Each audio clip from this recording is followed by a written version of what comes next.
Here with Washington State junior Bella Murekatete and Washington State sophomore Charlisse Walker.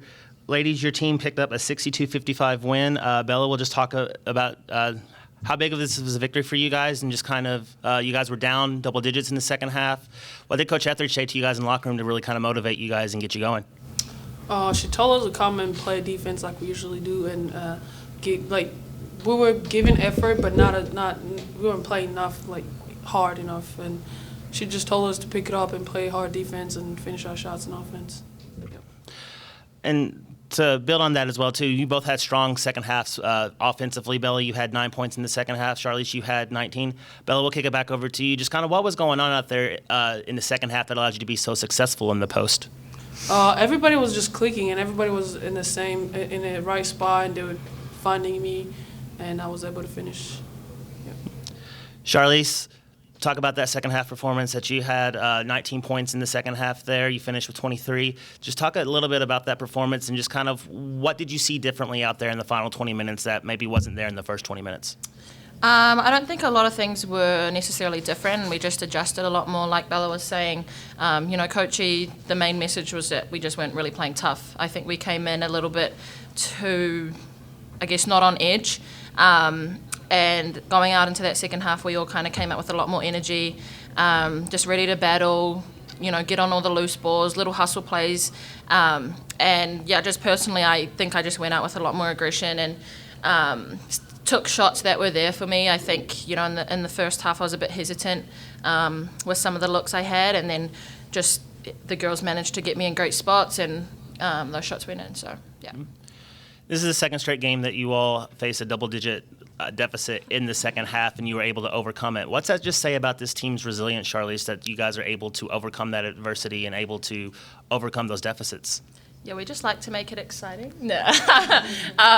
It's definitely something we don't want to keep having to do, but I think it just says a lot about our team and how, we've really worked on our culture and really worked on sticking together and battling through tough adversity, and to be able to come back from, a double-digit comeback, it's something that we pride ourselves on. And as a team, I think it's a little bit of a confidence booster knowing that, this is how we can play and we should be able to start like that. So just going forward, I think it's more coming out with that aggression and really, stamping our mark in the first quarter rather than having to crawl our way back up again. Bella, you've really worked on your free throw shooting. Your numbers have improved over the last couple of games. Today you go 7 of 7 from the free throw line, which is a career high for you. Just talk a little bit, how much work have you been working on the free throws, and just how big of an area is that for you wanting to get better at as you move forward the rest of the season? I've worked pretty hard on it, not just free throws and everything, but I know that I'm going to get fouled down there, and I got to finish those points because they're needed, especially like a Gonzaga game. But I've worked pretty hard, and I'm still working on it, and hopefully it was pretty good for 7 of them to actually foul in today. It felt amazing. Yeah. It's got to be good for you guys to look at that stat line and see 12 for 12. How big of is the emphasis is free throw shooting Coach Etheridge has maybe put on you guys here recently?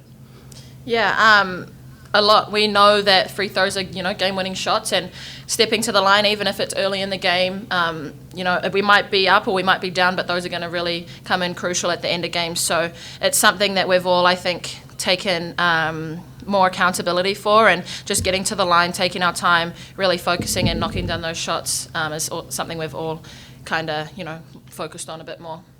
Charlisse, walk us through that not final play, but essentially game-clinching steal and layup that you had. It was a 3-point game.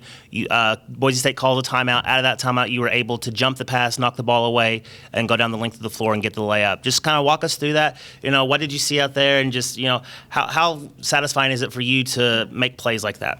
Yeah, going out of that timeout, I talked to Yo, and initially she was marked up on number 14, and she played great. I mean, she had 4 for 6 3-point shots. So I knew in the back of my mind that it was probably going to her. And, I said to Yo, whatever you do, just chase her. And I saw that she got, clipped on a down screen. And so I just knew that the ball was going there. And I kind of just instinctively made that choice to, if I wasn't going to get that steal, it was going to someone else. And I would rather someone else shoot that than number 14. So, yeah, being able to get that and then finish it, I think it just helped our team a lot, obviously, just took a little bit of pressure off and put the pressure back on them. So, yeah, it felt amazing to get those plays. That's why we play, just for those exciting moments. So, yeah.